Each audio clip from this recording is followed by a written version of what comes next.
bolts, bolts, bolts. Oh yes. RevelatorAlf. Right, hello, welcome to RevelatorAlf. Hope you enjoyed the channel and the series of videos.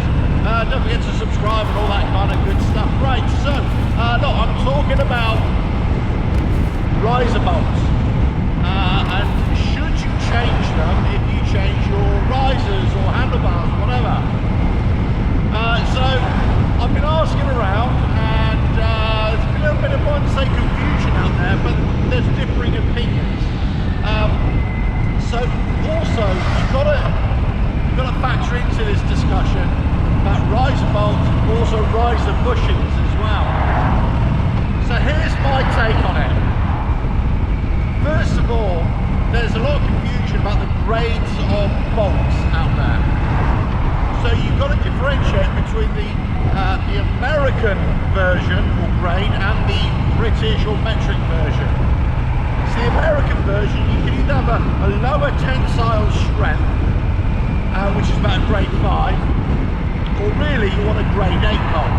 Now Harley should be coming with a grade 8 bolt in their risers. Certainly the latter ones, the modern ones. And the reason is when you're actually pulling on the bars, you actually want those bolts to not shear off, to break away. That's why they need a high tensile strength. So the grade 5 or grade 8, that's all you want, grade 8. However, in the UK you don't get grade 8 bolts. Well, you get grade 8.8, which are equivalent to an American grade 5, or you get a grade 10.9, which are kind of equivalent to a grade 8. You follow me so far? Right. Anyway, so a grade 5 or a grade 8.8 in Britain, or metric, is about 116,000 psi tensile strength. So, I mean, I won't bore you in the old kpsi, MPa, newtons per millimeter squared and all that kind of stuff. Basically, that's the strength, right? The grade 8, or the 10.9, is about 150,000 pounds per square inch tensile strength. So ideally what you want is to put the highest strength bolt that you can in the risers. Now, you can just use exactly the same bolts that you've got in there. All you need to do is wind the bolts in as far as they'll go into the riser. So you really want to test fit them first to see if they're long enough, but they should be. The riser bolts that you've got on your bike should be man enough, as it were, to fit your new risers on. But you might want to get that checked out. If you're not sure, then buy new bolts. It's as simple as that. If you're really not sure, just get some grade 8 bolts if you're in the United States, or 10.9 if you're here in the UK. Now, the other thing is, on the sport line, which I got on the Softail, actually don't have head bolts, we have head studs, and you have a nut on the end.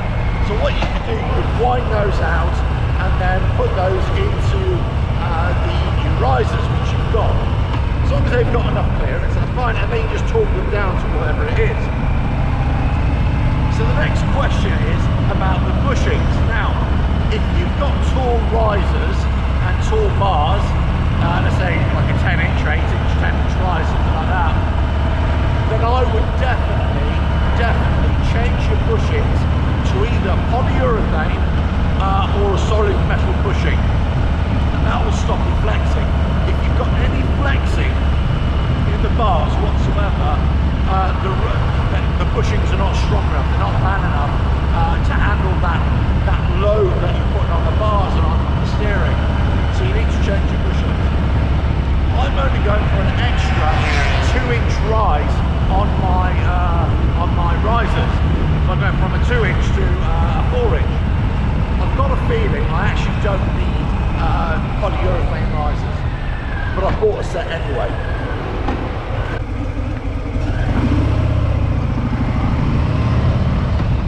Now, you could ask, where do I get them from? Well, there's a choice. I can either go from a Harley dealership to get them.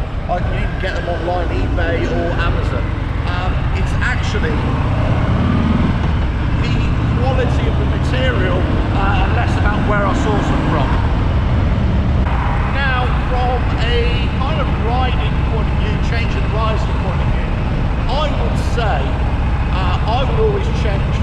a rubber bushing, which is a stock bushing, to a polyurethane. But buyer beware here. The reason I say this is because the reason Harley Davidson have rubber bushings in there, which are perfectly adequate for their bars that they sell with the bikes, is that they are also absorbing vibrations as well. So it's an anti-resonance device which they've installed into there. So you don't feel it into the bars, the grips, and also on the mirrors as well. When you start going up in the bushings, in the polyurethane or certainly the metal, that vibration will come right through. So whilst the vibration for me wouldn't really matter in terms of rider comfort too much, I don't need to go as far as the polyurethane. I wouldn't go to the metal ones, because I do still want a bit of rider comfort. What is an issue for me is the vibration for filming, actually. Whilst I've got the cameras that can steady the shot and everything, you still want the most stable platform that you can to get the best shots. So I would say I'm leaning towards keeping the rubber bushings. Well, I'll tell you what I'll do. When I do the install on the risers, I'll let you know what I do. But pretty much I think I'm going to stick with the rubber bushings, see how I go with vibration. And if I have to change them, I've got the polyurethane already ordered, so I'll just whip them off and put those back in. I'll let you know what I do. But essentially, those bushings, whichever you fit in, have got to be fit for purpose.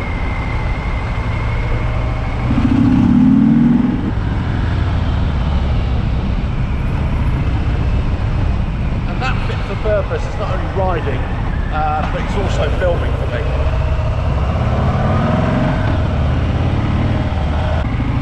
So there you go, bolts and bushings. Yeah, it's a bit of a minefield, I know. You know, there's lots of conflicting information out there. That's always the case, isn't it? It's always the case.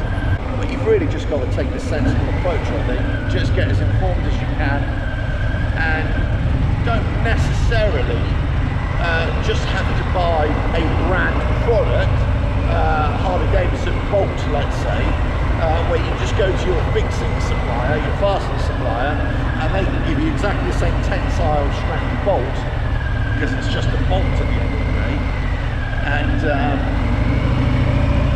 it'll be just as great, and it'll cost you a fraction of the price. And that being said, I'm actually on my way to the Harley dealership right now to get a price quote for another set of risers, which I quite like, but they haven't come back to me. They're supposed to come back to me 3 days ago, actually. 3 days ago. Bolts and bushings.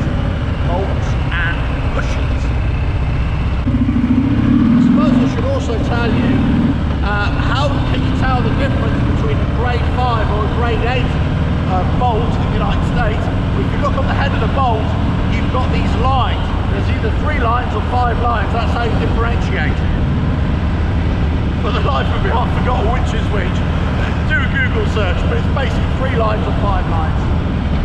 Now on the metric bolts, it's quite easy. It actually is stamped on there 8.8 or 10.9.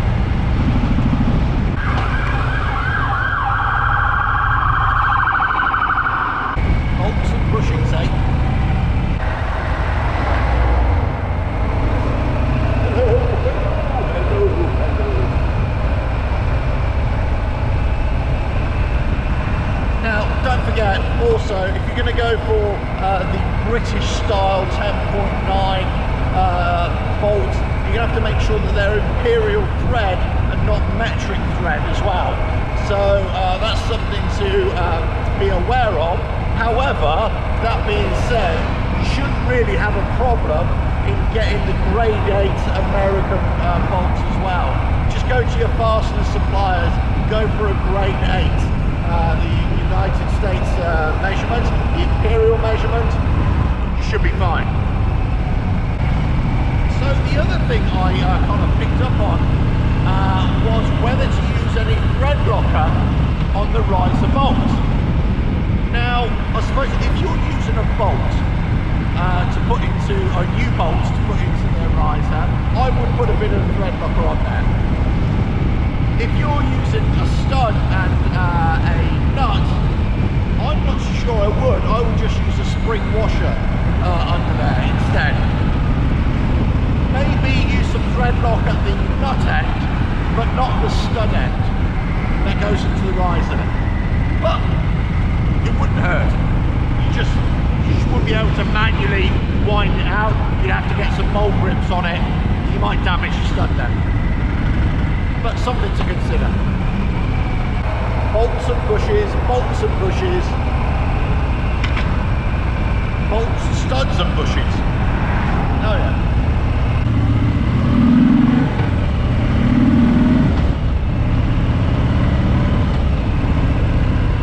There's my little bolts and bushings explanation for you. So if you're getting a bit confused by what the info out there, you know, it's get the right bolt for what you need. And if you're not sure, just get the best or the highest tensile strength bolt that you can, because you don't want your bars coming off as you're riding, because that would be bad. And as for the bushings, well, I suppose it really depends how high your bars are going to go. You get some people say that no matter what you do, as soon as you change the risers, change your bushings. Yeah, but you know, do you really need to do it if you're pretty much changing them the same height and there's still no flex? Your polyurethane bushings at least will last longer. So at some point in the future, you keep your bike long enough, you're going to have to change those rubber bushings because they're going to wear out. But I'll leave that up to you. Anyway, hope you've enjoyed a little ride around with me. It's a bit of a windy day today, I'm going to say. Ruining my hairstyle. But I will catch you again in the next video. Don't forget to subscribe and all that kind of good stuff. Check out the website, RevelatorAlf, and I'll catch you again on another video. I'm just about to go to the dealership to do a bit of snooping around. Catch you again. Ta-da.